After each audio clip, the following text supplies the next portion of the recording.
네, 안녕하세요. 마지막으로 이제 앱 출시를 하면서 느낀 점에 대해서 발표하게 된 진준호라고 합니다. 네, 앞에 세션들은 혹시 다들 재밌게 들으셨을까요? 네. 그러면 일단은 마지막 세션에 들어가기 전에 일단은 분위기 환기를 위해서 한번 기지개 한 번씩 펴고 시작을 할까요? 네, 기지개를 제가 긴장을 풀려고 하는 겁니다. 네, 우선은 제 소개를 먼저 한번 드려야 될 것 같은데 저는 멋쟁이 사자처럼 앱스쿨 1기를 수료하고 현재 이제 애플 개발자 아카데미에서 제롬으로 활동하고 있는 진준호라고 합니다. 반갑습니다. 네, 처음에 제가 세션을 부탁받았을 때 조금 어떤 이야기를 해드려야 될지 어떤 이야기를 해드려야 조금이나마 도움이 될지를 좀 많이 생각을 해봤는데 아무래도 기술적인 부분에 대해서는 저보다 훨씬 더 오래 공부하시고 많이 알고 계시는 분들이 더 많을 것 같다고 생각을 해서 저는 기술적인 부분에 대해서는 조금 다루지 않을 생각이고요.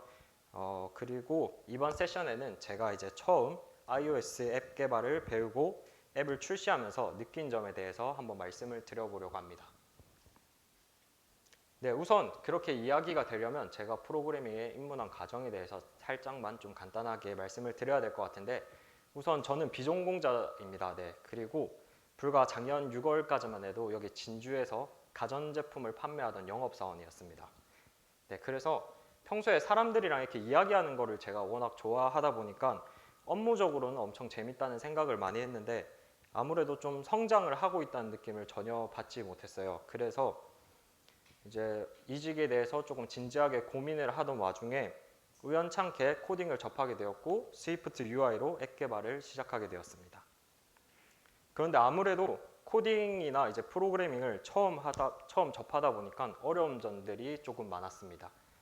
그래서 우선은 처음 앱 개발에 대해서 배우면서 제가 겪었던 느낀 점들에 대해서 말씀을 드려보려고 합니다. 네, 처음 스위프트 문법을 배우게 되었는데 저 같은 경우에는 이제 멋쟁이 사자처럼 앱스쿨을 통해서 부트캠프를 통해서 강의를 듣는 형식으로 배우게 되었습니다. 그래서 시작할 때 강사님께서는 분명히 문법을 처음에 기초 문법을 가르쳐 주시기 전에 엄청 간단하게 어떤 것들이 있는지만 알고 넘어가면 좋다고 하셨는데 아무래도 저는 처음 이제 개발을 하다 보니까 이거를 다 이해하고 외워야 된다는 생각이 조금 강했던 것 같아요. 그래서 이거를 조금 다 외우고 넘어가려고 시도를 했던 것 같습니다. 그런데 이제 당연하게도 제가 이 모든 용어들이 다 처음 듣는 용어들이고 강사님도 이제 가볍게 설명을 해주시고 넘어가는 거다 보니까 제가 이거를 절대 다 외우고 이해할 수 있을 리는 없었습니다. 네, 그래서 이때까지만 해도 제가 약간 코딩이랑 안 맞나? 약간 이 길이 아닌가라는 생각을 조금은 했었던 것 같아요. 이제 그러다가 기초 기능들을 만드는 방법에 대해서 배우게 됐는데 이거를 배우면서 조금 응용을 하면서 내가 원하는 것들을 만들기 시작하니까 이 과정들이 너무 재밌게 느껴지는 거예요. 그래서 이제 너무 재밌게 느껴지기도 했고 약간 이 기초 기능들을 배우다 보니까 왜 강사님께서 처음에 기초 문법들을 정말 가볍게 어떤 게 있는지만 보고 넘어가라고 했는지도 알 것 같더라고요. 그래서 당연히 더 높은 코드 이해도를 가지려고 한다면 문법을 정확하게 잘 아는 것도 매우 중요하다고 생각은 합니다. 다만 이제 앞에 발표자분들도 계속해서 얘기를 해주셨는데 그렇게 되면은 문법에만 너무 집중하게 되면 코딩 자체가 재미가 없어지게 되고 저는 그 자연스럽게 공부에 대한 동기를 잃는다고 생각을 해요. 그래서 일단은 만들고 싶은 것들을 하나씩 차근차근 만들어 보는 게 훨씬 더 중요하다고 생각합니다.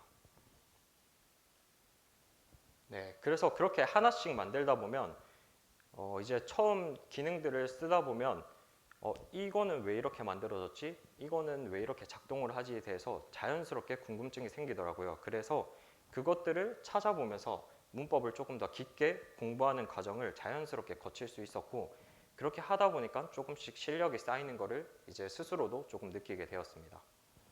그래서 여기서 혹시나 정말 나는 개발이 처음이시다 라는 분들이 있으시다면 문법을 우선적으로 공부를 하시는 건 좋은데 절대 문법에 너무 빠져서 토익 공부하듯이 하시지는 않았으면 좋겠습니다. 네, 그래서 이렇게 기능 단위의 학습을 다 거친 다음에 저는 프로토타입이랑 MVP 단계의 앱을 만드는 데 시간을 많이 쏟았던 것 같아요.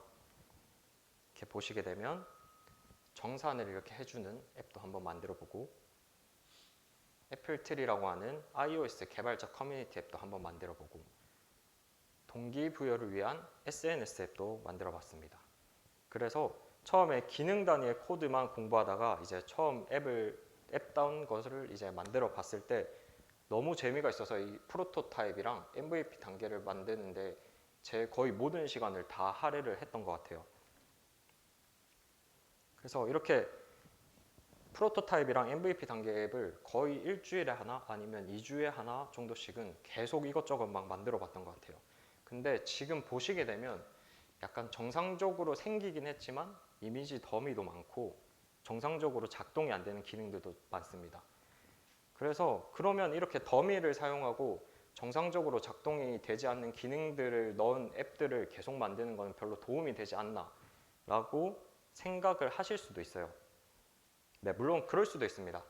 근데 다만 저는 이렇게 많은 프로토타입이랑 MVP 단위 앱을 만들어 보면서 막연했었던 정말 단순히 아이디어로 존재했던 것들을 어떤 식으로 앱으로 만들 수 있는지에 대해서 좀 배울 수 있었고, 그리고 한 번도 써보지 않았던 기능들을 많이 찾아보고선 이거를 적용해 보려고 계속해서 시도를 했던 것들 덕분에 이제 처음 보는 코드를 이해하고 이걸 활용할 수 있는 실력이 많이 성장을 했다고 생각을 합니다.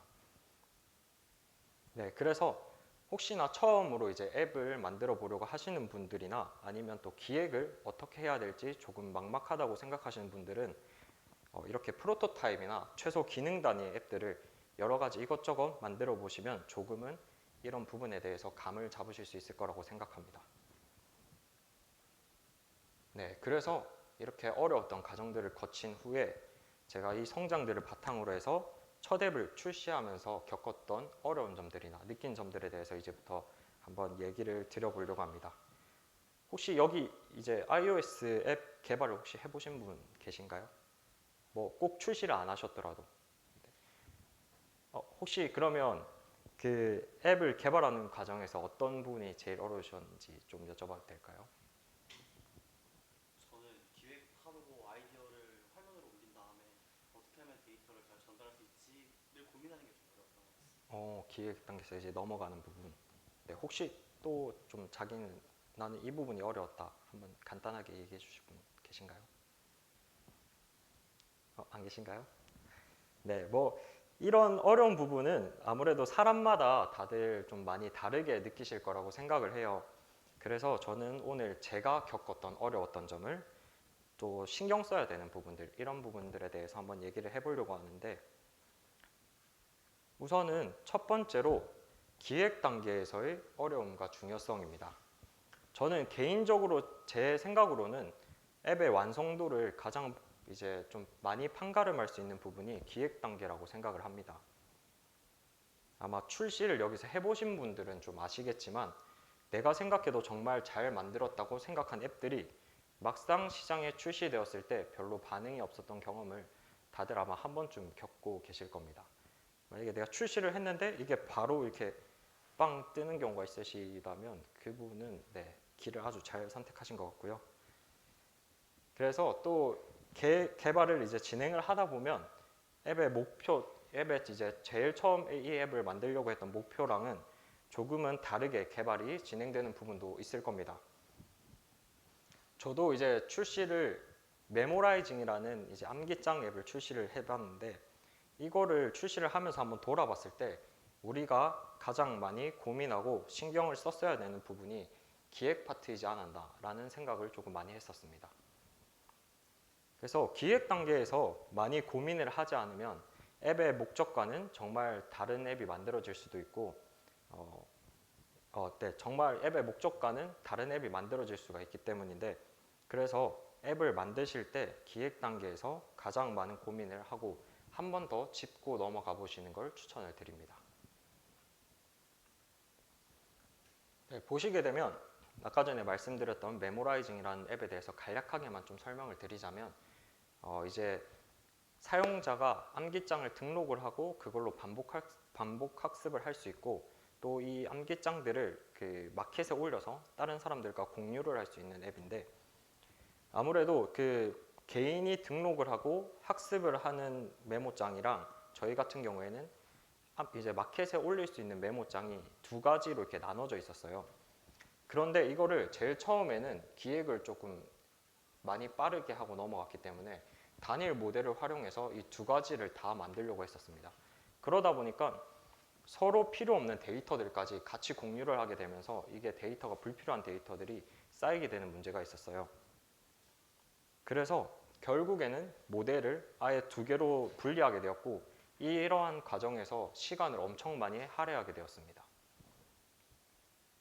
뭐 결과적으로는 그래도 공통적으로 사용되는 프로퍼티나 메소드를 이제 프로토콜로 만들어서 모델을 두 개로 분리하는데 좀 분리시켜서 잘 해결은 되었는데 이미 거의 만들어진 앱을 한 번 더 완전히 뒤엎어야 되는 대공사를 겪었던 적이 있어요. 그래서 이러한 시간들을 아끼기 위해서라도 정말 충분한 회의를 통해서 기획을 잘 하는 것이 매우 중요하다고 생각합니다. 자, 그러면 이 기획을 잘하려면 어떻게 해야 될까요, 혹시? 혹시 나는 이런 기획법을 조금 선호한다 하시는 거 있으신가요? 뭐 간단하게 뭐 그냥 어려운 거 아니더라도 뭐 나는 노션을 주로 활용한다든지 아니면 뭐 수학 분석법을 좀 쓴다든지 혹시 없으신가요? 아, 브레인스토밍. 네, 브레인스토밍도 좀 많이 쓰시죠, 확실히. 또 뭐 방법 있으신가요? 디코. 네. UML. 네, 좋죠. 다들 이제 아무래도 개인적으로 그 각자마다 기획의 방법이 정말 다 다른데 또 개인적으로 잘 맞는 방법들이 있을 거라고 생각을 해요. 그래서 오늘은 제가 개인적으로 생각했을 때 저한테 좀 잘 맞다고 하는 방법을 한번 소개시켜 드려 볼까 합니다. 네, 바로 ADS로 활용하는 방법인데요. 내가 개발하려는 앱의 ADS랑 페르소나를 한번 정리를 해보는 방식입니다. ADS라는 건 이제 앱 서비스를 한 줄로 설명을 해주는 것이고요. 이러한 과정에서 뭐 단순하게 우리 앱은 어떤 앱이다 이렇게 끝내기보다는 누구를 위한 앱인지 또는 어떤 기능이 있는 앱인지 그리고 다른 앱과 우리의 앱이 어떤 차별점을 가지고 있는지에 대해서 한번 좀 더 세세하게 정리를 해보면서 조금은 뭉퉁했던 아이디어들을 뾰족하게 만드는 방법이라고 생각해 보시면 좋을 것 같은데요. 제가 아까 전에 말씀드렸던 메모라이징의 이제 ADS를 한번 예시로 좀 들어드려 보겠습니다. 메모라이징의 ADS를 보시게 되면 어떤 분야이든 암기가 필요한 사람에게 망각곡선 이론을 적용한 반복 학습을 통해서 암기하기 쉽고 사람들과 암기장을 공유할 수 있는 앱이라고 제가 적어놨는데 이제 이 부분에서 타겟이 되는 것은 암기가 필요한 사람이고 기능적으로는 망각곡선의 이론을 적용한 반복 학습이고요. 저희가 좀 차별점으로 내세우려고 했던 점은 보통 기존의 암기장들 같은 경우에는 뭐 토익 암기장, 한국사 암기장 이런 식으로 나눠져 있는데 분야를 저희는 가리지 않고 좀 어떤 분야이든지 그걸 활용할 수 있도록 하려고 했고 또 암기장을 마켓을 통해서 사람들과 공유할 수 있도록 하는 점에서 차별점을 두려고 했습니다. 네, 그리고 다음으로는 페르소나의 특성에 대해서 한번 정리를 해보면 좋은데요. 과연 어떤 사용자가 나의 앱을 사용할지에 대해서 한번 정리를 해보시면 우리의 앱이 어떤 강점을 가지고 이거를 만들어야 할지를 조금 더 명확하게 확인할 수 있는 것 같습니다. 그래서 이처럼 ADS랑 페르소나를 설정하는 방법을 활용하게 되면 아무래도 조금은 막막할 수 있는 기획의 가장 초반 단계를 조금 더 명확하게 이제 짚고 넘어갈 수 있어서 처음에 목적과 같은 앱으로 발전시키기 쉽다는 장점이 있습니다. 뭐 이 방법 외에도 아까 전에 뭐 짧게 다른 분들도 말씀을 해주셨고 뭐 수학 분석법이라든지 정말 기획 방법은 엄청 다양하게 있거든요. 인터넷에 찾아보시면. 그래서 이런 것들을 한번 찾아보시고 적용을 시켜보시면 좋은데 대신에 여기서 딱 한 가지 주의해야 될 게 기획에 너무 매몰되게 되면 아예 개발조차 시도하지 못하고 넘어가게 되는 경우가 있기 때문에 그런 부분만 조금 조심하시면 될 것 같습니다. 네, 그럼 이번에는 iOS 앱 개발에 대해서 한번 조금이라도 공부를 하시고 개발을 시작해 보신 분들은 아마 다들 들어보셨을 HIG에 대해서 한번 간단하게만 짚고 넘어가 보려고 합니다. 저도 처음에 이제 HI라는 것을 접했을 때는 이 HIG가 엄청 까다롭고 어렵게만 생각이 들었어요. 그래서 또 굳이 내가 디자이너도 아닌데 이런 부분까지 세세하게 좀 다 알아야 할까라는 생각을 좀 가지고 있었는데, 제가 생각보다 이 앱을 출시하는 과정에서 이 HIG를 무조건 적용시켜야겠다라는 생각을 하지 않았음에도 이 HIG가 큰 문제가 되지는 않았습니다. 그래서 개인적으로는 이 HIG가 뭔가 엄청 대단한 디자인 규칙이라고 생각하기보다는 사용자 편의성, 즉 이제 UX를 조금이라도 신경을 쓰다 보면 어느 정도는 알아서 충족되는 부분이라고 생각을 해요. 그렇기 때문에 그래서 오히려 디자인이 조금 힘들다든지 어렵게 느껴지시는 개발자분들이시라면 이 HIG에 대해서 조금만 공부를 해보시면 혼자 앱 개발을 하시더라도 UX가 크게 나쁘지 않은 앱을 만들 수 있다고 생각합니다. 저 또한 이제 보통 개인적인 프로젝트를 할 때에는 이제 UI 디자인은 최대한 심플하게 가져가려고 하고 이 HIG만 조금 지켜보자라는 생각으로 앱 개발을 하는 편입니다. 네, 그러면 이제 마지막으로 제가 첫 앱을 출시하면서 리젝을 받았던 이유랑 보편적으로 리젝을 많이 받는 이유들에 대해서 간략하게 말씀을 드리려고 합니다. 제가 이제 처음 메모라이징을 이제 제출을 했을 때 리젝 사유가 3가지가 있었습니다. 네, 우선 첫 번째로 애플 아이디로 시작하기 워딩 이슈가 있었는데요. 이 애플 아이디로 시작하기라는 단어가 사용자로 하게끔 이제 애플 아이디만 가지고 로그인을 할 수 있다는 착각을 불러일으킬 수도 있다고 이제 리젝 사유가 되었었거든요.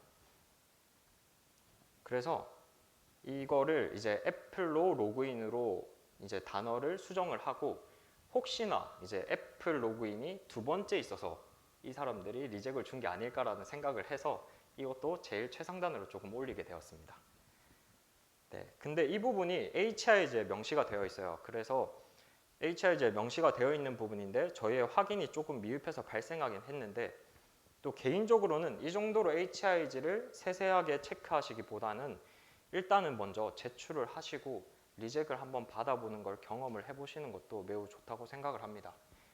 네, 그래서 저희도 이 리젝을 처음 받았을 때 엄청 스크린샷까지 다 찍어서 설명을 엄청 세세하게 잘 해서 보내주시거든요. 그렇기 때문에 그거를 한번 받아보시고 이제 수정을 하는 과정을 거치는 게 조금 더 좋을 것 같다고 생각을 하고요.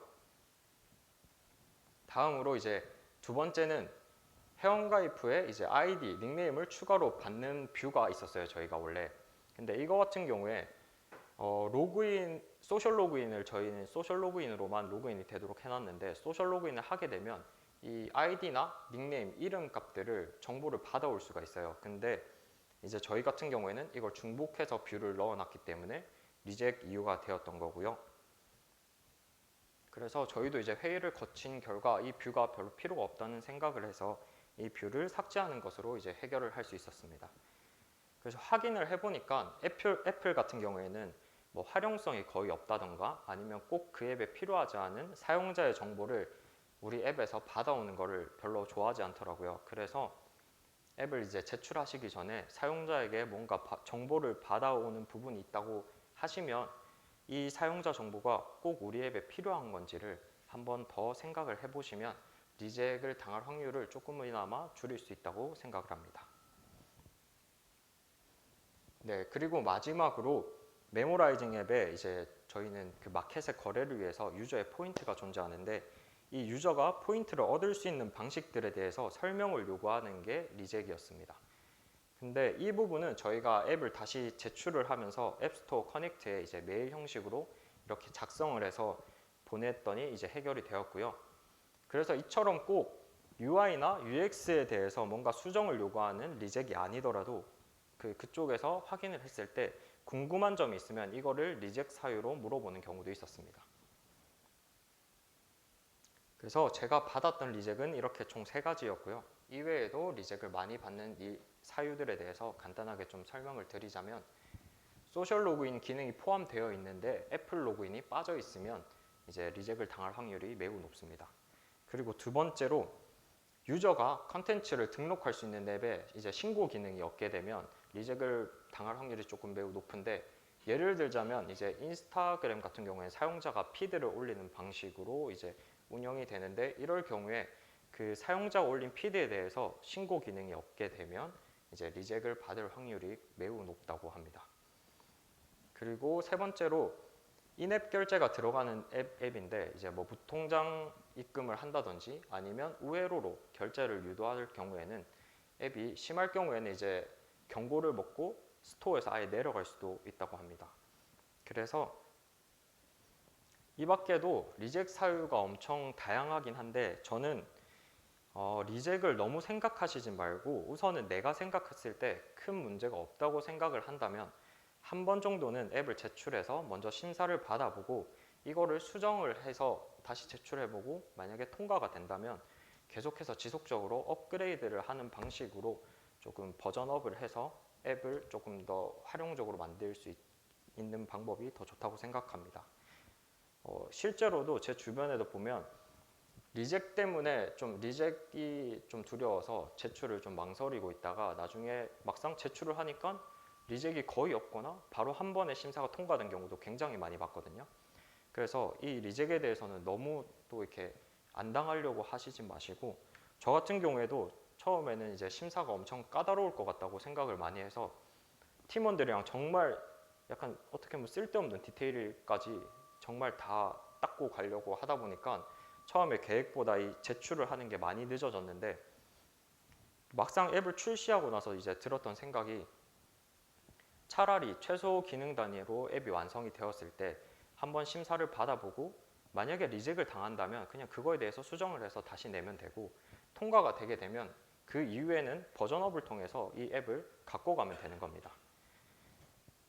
그래서 저는 이제 처음으로 앱 개발을 시작하면서 이렇게 많은 부분들에서 조금 어려움을 겪었습니다.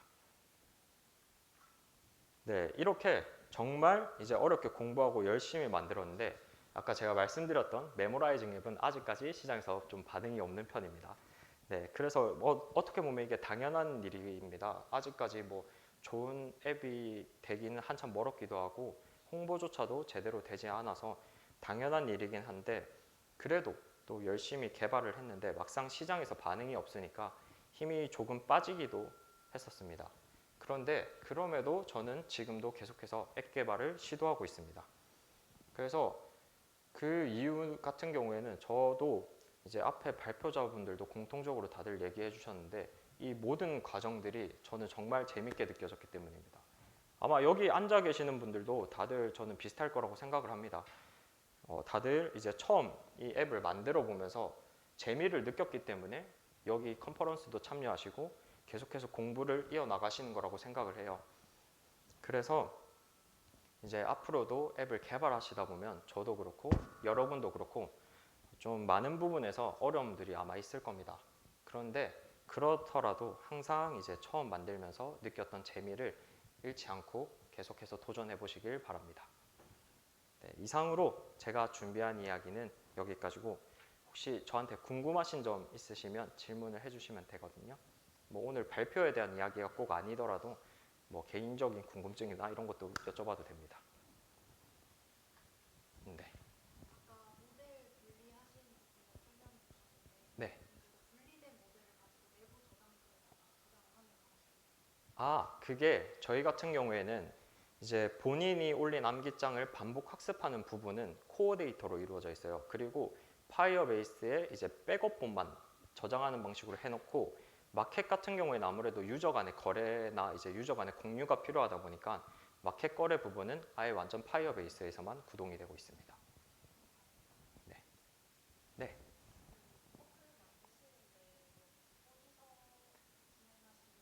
메모라이징 같은 경우에는 저희가 총 8명에서 진행을 했고요.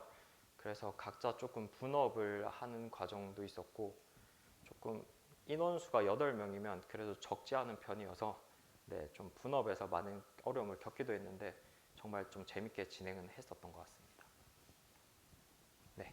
그 앱을 제출하거나 그 리젝에 대한 피드백은 좀 평균적으로 기간이 어느 정도 걸리는지. 이게 저도 리젝이 엄청 심사 기간이 꽤 오래 걸릴 거라고 생각을 했는데 저희가 이제 보통 저녁까지 작업을 하다가 저녁에 제출을 하면 보통은 그날 새벽에 이게 답변이 오더라고요. 그래서 뭐 길어도 전 이틀, 뭐 인터넷에 찾아보니까 뭐 일주일 넘게 걸렸다는 분도 계시고 한데 저는 이렇게 제출하는 과정에서 3일을 넘어간 적은 없었던 것 같습니다. 네, 그래서 피드백이 생각보다 엄청 빨리빨리 오니까요. 뭐 리젝을 굳이 막 걱정하지 않으셔도 될 것 같습니다. 네. 기획부터 출시까지 저희가 원래 이 앱이 제일 처음에 시작된 게 해커톤에서 시작이 됐어요. 그래서 1박 2일 만에 최소 기능 단위까지는 다 만들어졌어요. 그런데 이제 그 뒤에 아까 말씀드렸죠. 리젝이 무서워서 이제 좀 더 디테일을 파고 아까 그 대공사도 한번 겪고 이러면서 총 한 달 정도 걸렸던 것 같습니다. 4주 딱 걸렸던 것 같습니다. 네, 혹시 또 궁금하신 점? 네. 앱으로 100만 원을 벌려면 얼마나 걸릴까요? 앱으로 이것도 엄청 이제 케이스마다 다르고 저는 BM마다도 엄청 케이스가 다르다고 생각을 하는데 100만 원이요. 뭐 빨리 버시는 분들은 엄청 빨리 버실 건데 뭐 또 제가 그렇게 앱으로 많은 수익을 얻어본 경험이 있진 않아서 이거는 뭐 기간에 대해서는 제가 말씀드리긴 좀 어려울 것 같습니다. 네. 처음에 MVP 수준의 앱을 만들면서 연습을 하셨다고 했는데 네. 마지막에 말씀해주신 리모라이트 네. 앱은 어떤 패턴으로 구현하셨는지. 그 패턴 같은 경우에 저희는 MVVM으로 구현을 했고요. 아까 전에 말씀드렸던 그 MVP 단위의 앱이라는 게 이제 뭐 크게 이렇게 어떤 그 패턴에 대한 이야기보다는 그냥 제가 생각하기에는 최소 기능 단위라고 생각을 하거든요.